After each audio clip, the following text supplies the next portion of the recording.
everyone, it's Shel C from PaperOcotilloStudio, and today I'm sharing with you my Mission Inspiration Mixed Media Art Journal page. This is a Facebook group provided by Mike Deacon Art Channel, and there are prompts, and you follow along with the prompts and make a page. So this is February 2018. The first prompt was to cover your page with tissue, text, or newsprint. So I decided to use some pattern paper, like a sewing pattern. This is the tissue inside, and you know there's tons of these old sewing patterns around that if you're someone who sews, you buy a pattern to make something and then you make it, and then you're done with the pattern at that point. You're probably not going to make it again unless it's some sort of thing that you really love, and you might make multiple versions of it. Maybe it's a blouse or a dress or something that you think is awesome, and maybe you want to make it in multiple patterns, but ultimately they're kind of disposable. I don't even know what this pattern paper is from. It's just a pack of it, and I don't even know what pattern it is at this point. So then I also added some stamped tissue paper that I had made just using some black archival ink on regular old white tissue paper, and I tore a few pieces of that and put it on there just to add some extra interesting pattern and texture, visual texture. So the next step was to add a thin coat of spritzed ink or color. I decided since it's mixed media, I'm going to put a lot more layers on there. I decided to use the acrylic sprays from Marabou. I think they're just called mixed media art spray, I think, and they're acrylic, so when they're dry they are done being movable. They dry like acrylic paint. So I just spritzed it on there randomly, and then I kind of blotted some of it off with an extra piece of tissue paper, and then I added a few splashes. This challenge does have suggested colors, and this month they were brown, red, and orange, and so I used those colors in my composition as well. The next step prompt was to add tinted texture paste through a stencil. And I have this this Andy Skinner stencil, which has some kind of, it even says steam on it. It's kind of I don't know, old-fashioned text.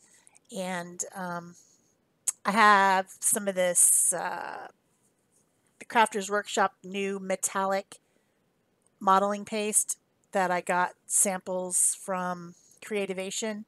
I'm pretty sure it's out now, but I'll have to figure out where you can purchase it, and I'll put that in a link below. I have the antique gold, the copper, and the I think I have a silver as well, but I used a combination of the copper and the antique gold and just kind of like put one swipe of copper and then one swipe of the antique gold, which kind of looks like a bronze to me. It's not as orangey red as copper, but it's I don't know. I think it should be called bronze instead of antique gold, but whatever. So I had read forward and figured out that there is a step called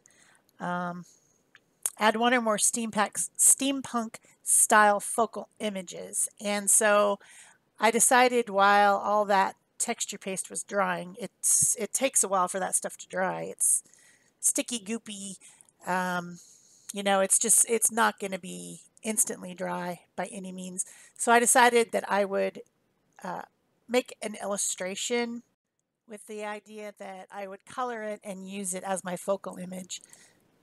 So I did scan this illustration, and if anybody wants it, I can put it on my blog for you to download and color yourself. But my idea was that it would be a steampunk dressed couple in a heart shape doing a heart that is with their hands. You know how you can hold up your hands and make a heart, like I love you or whatever. That's been a thing that's been going around for a few years. But I've also seen wedding photos where people have done it with the couple's hands, and I just really think it's kind of cute. It's probably, cliche or whatever, but I was going to try to draw that. So I drew a heart that I thought was like maybe 1.5 inches in on each side from the size of the page which is in a watercolor spiral bound art journal that I've been using. Nice heavyweight paper, good stuff. I recommend it. But anyway, that's off the track. So I made the heart, and then I was going to draw them inside the heart, standing together with their little hands making a heart. Of course, this is February, and it's the month of Valentine's Day. And at the time that I started this project, it was before Valentine's Day. Now it's after Valentine's Day, but still, the whole month is about love, right? Love, love. Of course, this month on the radio and on the TV and on the Facebook and everywhere, all I saw were like negative posts like hashtag Valentine sucks. And, all the disgruntled people, I guess. I'm not really sure what that's all about, but there was contests on the radio about Valentine sucks, and call in and tell your worst story about Valentine's and Valentine fails or whatever. And I don't know. I mean, I don't think that love has to be about romantic love. It doesn't have to be about that. Yeah, I drew a little couple here because I don't know why. That just seemed appropriate to me because I was actually thinking about those wedding photos that I see the little hands, which I think are so cute. But there's all kinds of couples. There's all kinds of, friends that love each other. That you love your children, you love your pets. I could have made cute little pets. I mean, I I don't want to get into the whole I hate Valentine's Day thing. I just think I mean, okay, maybe Valentine's Day was invented by card makers. I mean, they sell more cards, sell more candy, sell more flowers. I don't know. I don't care. We should celebrate loving one another. That is important. So I'm certainly not going to get into the Valentine's sucks thing. But anyway, off my rant. All I'm doing here is drawing in a graphite pencil, erasing with a white eraser, and then erasing those hands over and over and over and over, trying to get them right. And I finally figured out that if both of the people's hands were pointing down and their little thumbs were connecting at the top, that would be, I think, the way that it should be. It took me a while. Boy, hands are just tricky. So then once I was satisfied with that, I could be satisfied with the rest of the outfits. And, steampunk, or maybe you don't know, steampunk is kind of a fun, trendy, they've kind of gotten away from Renaissance Fair and gotten more into steampunk. I've been to a Renaissance Fair where I saw a lot of steampunk last year. It's kind of combined, but it's the idea of Victorian style and this concept of what would happen if instead of technology going the way that it did, that everything was steam driven. So steam driven dirigibles and steam lights and all kinds of interesting industrial looking gears and knobs and handles and stuff like that. And then also like fun goggles and top hats, and it's just fun. It's a fun style. So I thought that this was a fun challenge that Mike Deacon had. He goes to festivals, steampunk festivals, with his partner Ian, who makes really interesting steampunky machines that light up and stuff as art, art sculptures. So I can see why this was inspired by Mike to have this particular theme this month. So when I was done with my pencil drawing, I went ahead and did my pit pins for illustration, of course. Went over everything and then thickened some lines, made some lines thinner so it was more dynamic. That whole thing that we talk about, making interesting illustrations. I guess this illustration shows my style because it doesn't look like anyone else's steampunk piece because I'm the one who drew it. So it makes it a little bit different and interesting. And like I said, I'll post a file on my blog so that you can download it if you want to color it or use it.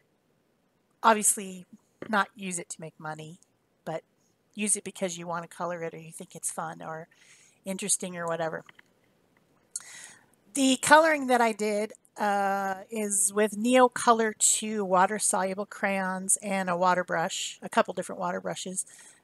Water brushes are just a synthetic paintbrush that has water in the handle, so I don't have to keep dipping into water all the time. This is a watercolor. These crayons have just basically watercolor pigment, and you can draw them on, or you can draw them onto the craft paper and pick it up, or you can even touch the brush to the end of the crayon and pick up the pigment and then apply it.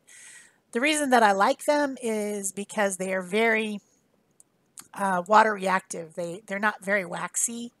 Some people would call these water soluble pastels, but they're not waxy. They do have some wax binder in them, but as soon as the water hits them, they dissolve into an interesting, nice, highly pigmented watercolor pigment. And also, I can do the shading and highlights really easily because I can draw a long, dark line along the edge of his coat. And then when I blend that out, it's dark on the edge and lighter in the center, which makes for quick coloring and quick highlights and shadows. So these are one of my favorite products in the world. If I, had to pick an art journaling product to take to my desert island and I was stranded, this would be it. I love them. I just think they're great. So I will link them in the description box below for those of you who haven't picked them up yet. So I'm just continuing coloring. For the skin, I use more than one tone of the crayon. I start with a light one and then go in with a little bit darker and a little bit darker to make the skin dynamic. On the clothing, I mostly just used one color in various intensity. So I pressed harder or lighter, blended them out. I also used a gold Posca pen for some of the metallic things that would have been metallic, like the monocle and around the goggles at the top. And I made the two people have different skin tones. I made him very pale with kind of a ginger hair, and then I made the girl have a darker skin tone, maybe Latina, but she ended up with purple hair because I just think purple's the best color hair. I don't know. Purple's the best color, period. So why not have purple hair? My entire hair is not purple, but I do have purple streaks in it. So I just think that that's great. And the hair was the last thing I colored, and her hair was the last thing I colored because I couldn't decide. And then I'm like, what the heck? She's going to have purple hair. She just is. So the colors of the challenge, like I said, were brown, red, and orange. And so I was trying to make a warm red there. So you see me put red on and then I go back over it with orange because the color was too blue toned for me. I wanted it to be warm, and so that's the reason that I did that. Both on his vest and her vest. And then at the end, I ended up using some of that dark sepia brown color and making the vest portions kind of a brocade, like it was like a velvet brocade, which would be a Victorian style fabric. So I made her have a neck ruff, but it didn't turn out quite, I don't know. It looks more like a statement necklace than it does a ruff. I probably should have put one more roll of ruffles on it, maybe. I'm not sure. But anyway. Yeah, this was fun. This was a lot of fun. That the majority of the time that this page took was in illustrating and coloring. So that's why it's going on and on and on. Even though it's been sped up, it's still going on and on and on. Because I'm fussy and I go over it a few times and I touch up this, touch up that. Making things darker, adding highlights here and there. I did use a little bit of white acrylic paint in a few places to pump up some places where I'd made it too dark. And I blended that with my water brush, so it's kind of like very diluted white acrylic paint. So there's the purple hair, like I promised. Because why not? Why not have purple hair? If you can, you should. That's what I say. So set that aside to dry and moved on to the next step, which is to color string or twine and add to the page. I have some of this stuff that's called seam binding, and it's kind of like a ribbon, but it takes spray so nicely, and you can make spray that matches, you can spray the seam binding and make ribbon that matches your projects. So it's something really fun to have, and I don't know why it's so great about taking sprays, but it just is. It's just something that is. And I have a whole roll of it, and I decided to use that, but then I decided it said string or twine, not ribbon, so I better add some string as well. So I used Tattered Angels Glimmer Mist in burlap to color it. It's like kind of a brownie color. And got it nice and saturated, and then dried it with my heat tool. Dries quite quickly. And then now I'm gluing it onto the page in kind of a random, I don't know, twisty, stringy thing along the edge. Just kind of looks a little bit like sculpture or something. It was fun. I'm going to do this more often. I think it was a cool textural random addition to the page. I think it's interesting looking, and that seam binding is kind of not shiny, but it has a sheen to it, a ribbon sheen. And then of course the Glimmer Mist has a little bit of mica in it, so it's a little bit shiny but not super shiny. And I just thought it was fun. So then the next step, which is step 5, is to add one or more steampunk style focal images. Of course, I'm putting on my steampunk couple in their little heart that I made to be the focal image while everything was drying. Well, while all that paste was drying, which took it quite a while. I actually ended up leaving it overnight to dry, which is why this did not come out before Valentine's Day, because it wasn't done. So the next step was to add a headline, quote, or phrase, and I decided to use my Brother P-Touch label maker to make my quote. And I'm not going to make you watch me type that and print it, but you get the idea. It's a sticky tape, and it prints out. And there's different sizes, so I made it the largest size that I could, and I tried to make it italic so that it would be a little bit more interesting. Stuck that on my page, and then used a Faber-Castell artist brush pen, the darkest brown that I had, to go around the edges. And because that's an India ink, I have a few seconds to kind of smear it with my finger, and therefore dye my finger brown forever. No, it comes off. Especially if you've put some protectant on your hands first. I put gloves in a bottle on my hands before I use these inks and things. So then the next step was to add metallic elements. I can't even read. I have this copper foil paper, so of course it's going to be copper, right? Because that's my favorite metallic. You guys know this by now. And I'm using some Spellbinders dies that are little gear shapes. And I got these like a couple years ago when steampunk became popular, and I was doing a challenge for something, and it was steampunk, and I didn't have anything, so I ordered these off of Amazon. Cut them out of the copper foil paper, and then I'm going to glue them all to the page. There's lots of things glued to this page. It's really got quite a few glued on layers.